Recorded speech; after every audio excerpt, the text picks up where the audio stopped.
Shalom alaikum Beshem Hamasyah.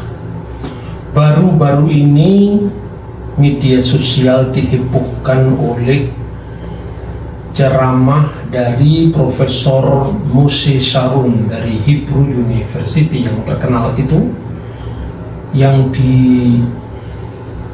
ditayangkan oleh Arutz Sheva TV di Yerusalem, yang kemudian dibahas, diunggah, diberi subtitle bahasa Malaysia, bahasa Indonesia, yang intinya bahwa sang profesor mengatakan bahwa mulai dari penciptaan dunia, dari zaman Adam dan Hawa sampai zaman kita, hanya ada satu agama, yaitu agama Islam. Spontan maka ceramah ini dijadikan semacam legitimasi bahwa satu-satunya agama yang diridhoi Tuhan itu hanya agama Islam, seperti yang diakui oleh Profesor Yahudi ini.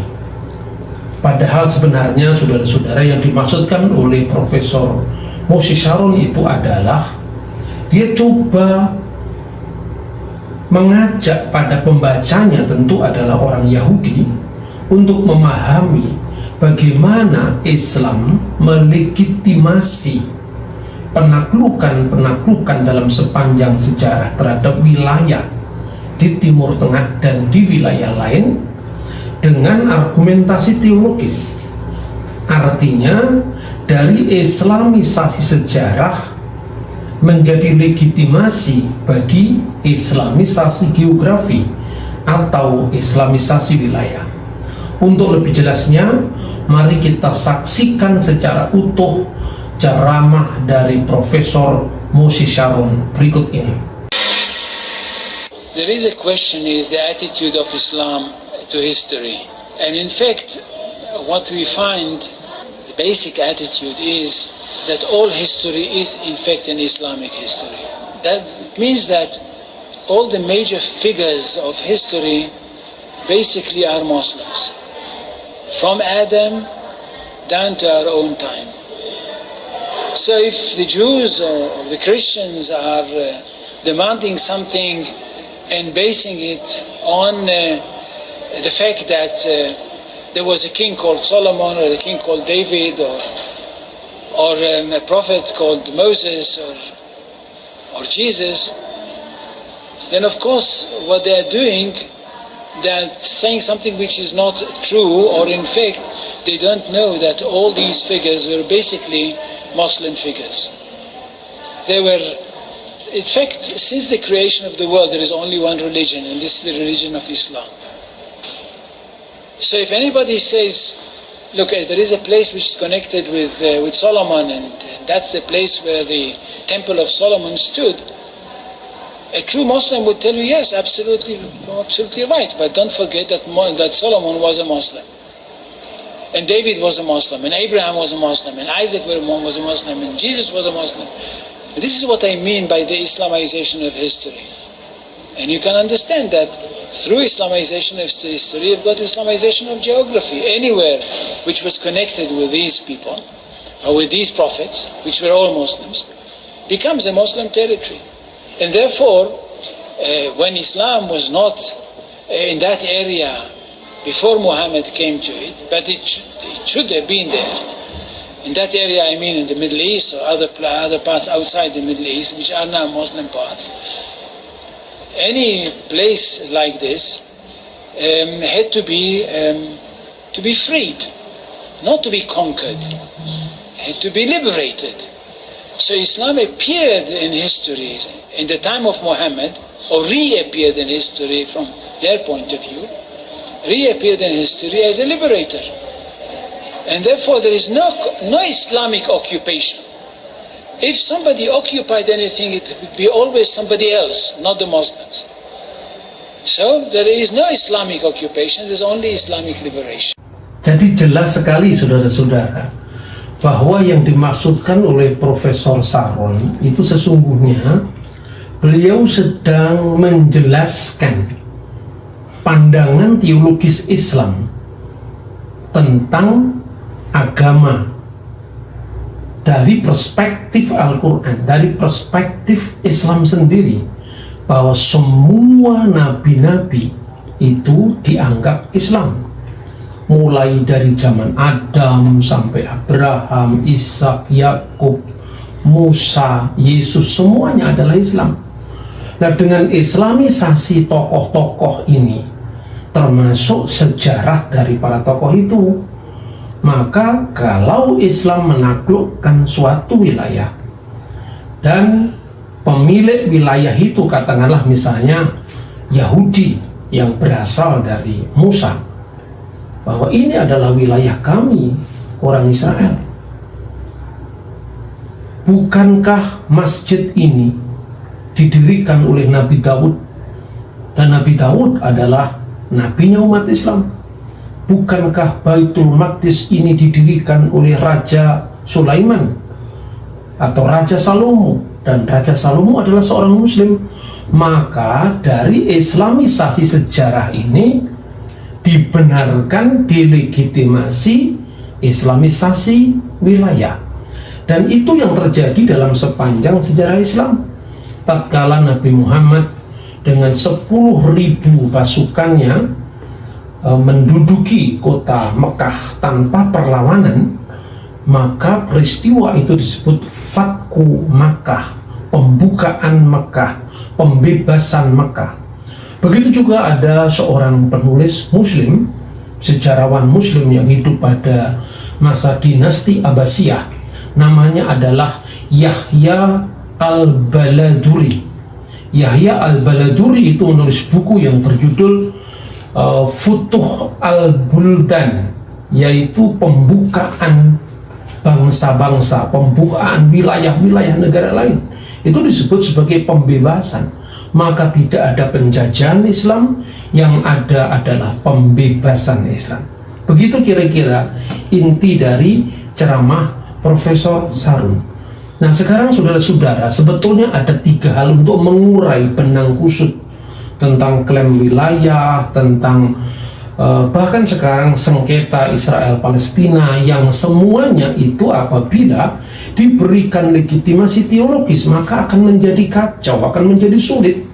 Ada 3 hal yang bisa kita urai. Yang pertama adalah pengaburan antara aspek normativitas agama dan historisitas agama. Yang kedua adalah mengukur agama orang lain dari ukuran agama kita.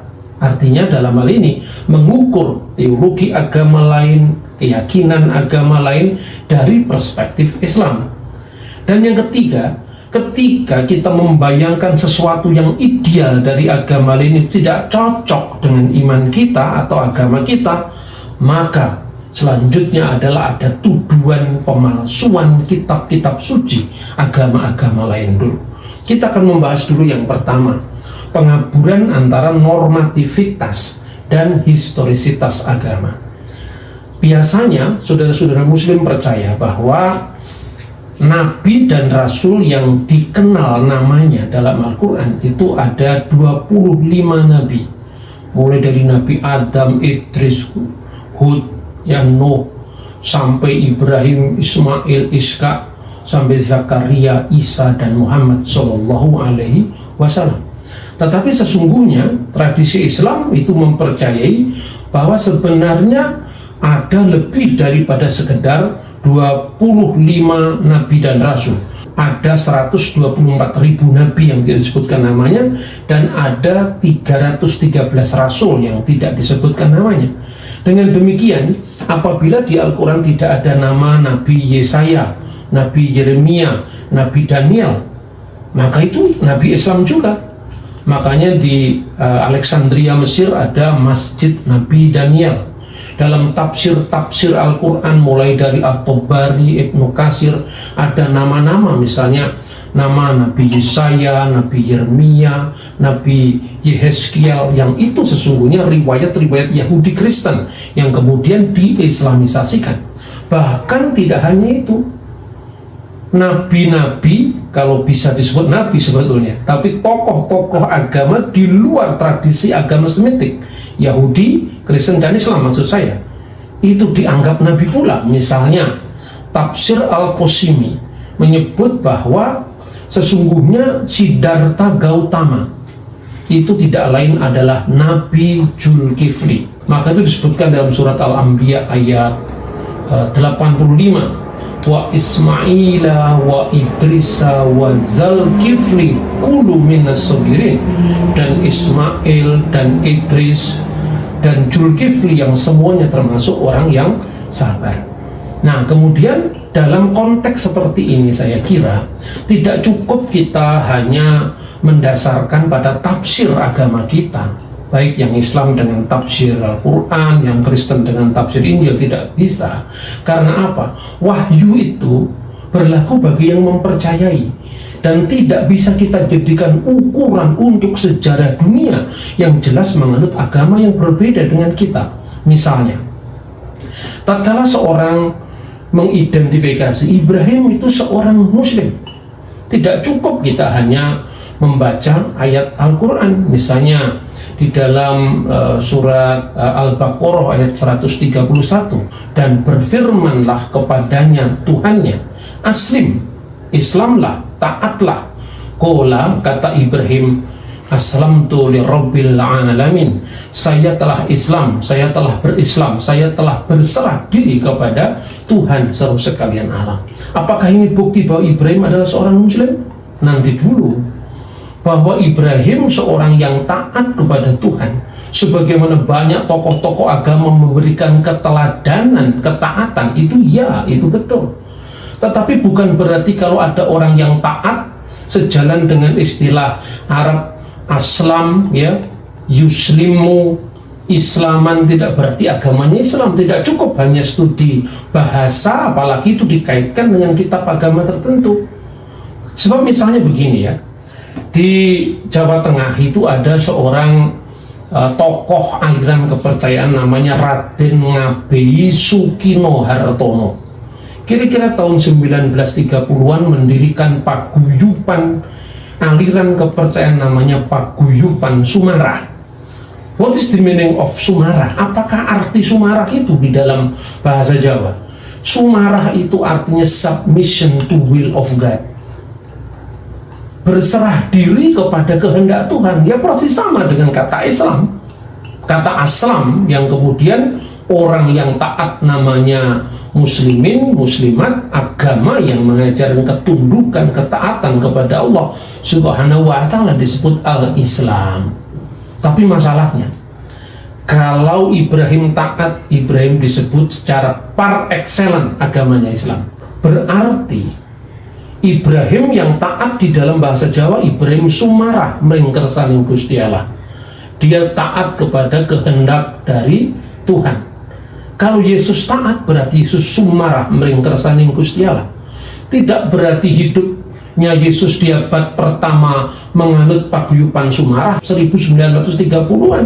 Tidak berarti Abraham yang hidup kira-kira tahun 1900 sebelum Masehi menganut paguyuban kepercayaan Sumarah dari Jawa Tengah. Nah, ini kabur antara normativitas dan historisitas agama. Nah, sekarang begini saudara-saudara, sangat mudah kita ini melakukan cross check tentang tokoh-tokoh sejarah. Bukankah banyak prasasti-prasasti yang ditemukan pada zaman Abraham, bahkan sebelum zaman Abraham? Misalnya prasasti Urnamu, prasasti Nusi, itu kira-kira sejaman dengan Abraham tahun 1900 sebelum Masehi. Undang-undang Lipit Ishtar atau Lipit Ishtar Code, Undang-undang Hammurabi, itu kira-kira setelah zaman Ibrahim, sebelum zamannya Nabi Musa. Tinggal mudah, di sana ada pemujaan Dewa Marduk, pemujaan Dewa Marduk oleh Raja Hammurabi. Jadi ada agama yang menyembah Marduk. Begitu juga pada zaman Abraham, tapi tidak sepotong pun kata Islam muncul pada zaman Abraham, pada zaman Musa, pada zaman Yesus. Tidak ada itu. Padahal terlalu banyak prasasti yang menunjukkan eksistensi agama Hindu, eksistensi agama Buddha yang sampai sekarang Anda bisa lihat di museum. Dan tidak ada yang mengatakan Buddha beragama Islam. Ajaran Siddhartha Gautama itu namanya Dhamma. Dhamma itu adalah ajarannya Sang Buddha. Dan itu identik kata Pali Dhamma dengan kata Sanskrit Dharma. Dan itulah identitas dari agama rumpun India ini, baik Hindu maupun Buddha. Misalnya, prasasti batu Asoka itu kira-kira berasal dari tahun 230 sebelum Masehi. Dalam prasasti itu dikisahkan bahwa ada seorang raja yang bernama Dewa Nampriya Priyadarsin, itu memerintah antara tahun 260 sampai tahun 232 sebelum Masehi. Dia mengunjungi kota kelahiran Sang Buddha. Lalu dia menorehkan prasasti Asoka di situ. Kira-kira bunyinya demikian. Anda bisa cek sendiri. Atana Agasya Mahiyite Hida Bude Jate Sakyamuniti. Di situ ada kata-kata Bude Jate Sakyamuniti, bahwa sang raja, maksudnya Dewa Nampriya Priyadarsin, itu mengunjungi kota kelahiran Sang Buddha. Dia datang sendiri ke sana, menyembah atau bersembahyang di sana. Karena alasannya apa? Alasannya Bude Jati Sakyamuniti, karena Buddha Sang Sakyamuni lahir di kota ini. Jelas ada identitas agama Buddha dalam prasasti Asoka. Lalu saudara bisa saya tunjukkan prasasti yang lebih tua lagi yang ditemukan di kuburan Raja Darius I. Dan bagi pembaca Kristen, bagi pendengar Kristen, silakan membaca kitab Isra pasal 6 ayat 1, kitab Isra pasal 6 ayat 15 tentang keberadaan Raja Darius I. Dan pada saat dia mati, maka dituliskan prasasti yang dikenal dengan prasasti Behistun. Sekarang terletak di provinsi Kermanshah, Iran.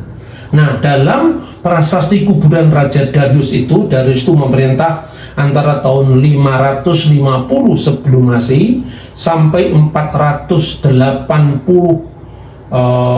sebelum Masehi. Dan di sana dalam prasasti yang tertulis di dalam bahasa kuno, yaitu bahasa Persia kuno yang disebut Bagastana. Baga itu artinya Tuhan, stana itu istana, istana Tuhan. Anda bisa bandingkan dengan kata Bhagavad Gita. Gita nyanyian, Bhagavad Tuhan, nyanyian ketuhanan. Di dalam bahasa Persia kuno itu dituliskan tentang Raja Darius I yang memproklamirkan kemenangannya atas bangsa Hindu. Dikatakan di sana, dengan rahmat Ahura Mazda, dengan rahmat dewa Persia kuno agama Zoroaster itu namanya Ahura Mazda, maka telah ditaklukkan Hidusaka Hauma Warga Saka, telah ditaklukkan negeri Saka di tanah Hindu dan Hauma Warga Saka. Saudara-saudara bisa membaca atau cek langsung sejarah Hindu di Persia, di India kuno. Jadi ada nama agama Hindu di sana, ada nama agama Buddha. Dan yang kedua, itu kita tidak bisa mengukur agama orang lain dari ukuran kita. Semua nabi agama Islam, semua nabi agamanya Islam. Apakah setiap tokoh spiritual menamakan ajarannya dengan agama? Nah, itu yang harus kita kupas lebih lanjut. Jadi istilah Hindu, istilah Hindu, ya, itu sesungguhnya tidak hanya merujuk kepada bangsa India, tapi bangsa India dengan agamanya. Jadi saudara-saudara, ternyata rumit kan kalau bicara tentang sejarah agama-agama. Anda menguasai agama Islam dengan Al-Quran sepinter apapun Anda, tapi itu tidak berlaku bagi orang yang tidak meyakini. Tidak seperti itu. Maka marilah kita bebaskan diri kita dari imperialisme doktriner yang berlagak seolah-olah dia mampu untuk memecahkan semuanya. Sebelum mengakhiri tayangan ini, saya akan ajak Anda ngikuti saya dari dekat. Kita melihat Dome of the Rock, Masjid Qubatus Sokroh, yang itu menjadi perselisihan antara Yahudi dan Islam sampai hari ini. Pertanyaannya sekarang, berarti yang disebut Masjid Al-Aqsa dalam Al-Quran itu tentu bukan ini. Itu hanya bayangan orang-orang Muslim bahwa rumah ibadah itu dulunya sama, padahal tidak seperti kenyataan. Yahudi punya dua pola ibadah. Yang pertama pola ibadah korban yang ada di Bait Allah, yaitu dulu tempatnya ini. Kemudian ketika Bait Allah itu dihancurkan oleh Jenderal Titus tahun 70 tanggal 5 Agustus, maka sampai sekarang orang Yahudi memperingati tanggal 9 bulan Ab yang namanya Tis'a B'Av sebagai hari raya perkabungan. Mereka berpuasa dan dokumen itu disebutkan dalam Megilot Ta'anit, gunungan berpuasa setiap tanggal 9 bulan Ab yang bertepatan 5 Agustus tahun 70 Masehi. Makanya tinggal tembok yang tersisa di tembok barat yang besok kita kunjungi atau kapan kita kunjungi. Di situ sebetulnya namanya dalam bahasa Ibrani Hakotel Hamarif, artinya tembok barat. Tetapi karena orang-orang bukan Yahudi lihat bahwa orang Yahudi suka meratap-ratap di situ, menangisi ke Bait Allah yang hancur, orang luar Yahudi menyebutnya tembok ratapan. Orang Arab menyebut Haitun al-Mubaka. Bagi orang Kristen dia membaca Injil Markus, kamu melihat bangunan yang megah ini, akan tiba saatnya satu batu pun tidak terletak di atas batu yang lain, semua akan diratakan menjadi batu. Karena bagi orang Kristen, Bait Allah yang sesungguhnya itu adalah Kristus sendiri. Tetapi yang kita lihat adalah bagaimana sejarah ini secara runut bisa kita pahami. Dan yang terakhir, ketika dia menyebut masjid, sekarang ini ada kebingungan yang luar biasa di kalangan teman-teman yang berziarah ke sini. Lalu kalau masjid ini baru dibangun tahun 705, sedangkan Nabi Muhammad meninggal tahun 632, lalu kemana apa Isra Mi'raj itu terjadi? Ya? Makanya dari pandangan Cak Nur, semuanya ini masjid, asalkan tempat untuk bersujud itu masjid, tidak perlu harus bangun. Pandangan pertama gitu. Yang kedua, yang disebut Masjid Al-Aqsa itu semua komplek ini disebut Masjid Al-Aqsa. Tapi pertanyaannya, karena kata masjid itu kata tunggal, bukan masjid kata jamak. Jadi kadang-kadang memang narasi teologis tidak selalu cocok dengan fakta historis. Karena kita dari awal tidak pernah mengklaim sesuatu secara bombastis ya. Misalnya ada geser-geser sedikit tentang letaknya gereja Sabda Bahagia, itu tidak ada masalah. Karena ternyata apa? Ya memang waktu zamannya Antonio Berlucci belum ada penggalian arkeologis yang lebih mendalam lagi. Semoga apa yang kita bisa lihat di sini semakin membuat kita lebih bijak dalam melihat perbedaan, tapi juga bagaimana iman kita tetap memiliki akar sejarah. Kita beruntung bahwa kita bisa masuk ke tempat ini. Tidak tiap grup bisa masuk di tempat ini. Bahkan sebetulnya harus saya katakan, sekalipun kemarin kita telat masuk ke Kapernaum tidak pernah heboh seperti Dome of the Rock. Jadi tempat ini sebetulnya tempat yang menurut saya sangat penting. Thank you for the happiest year of my life.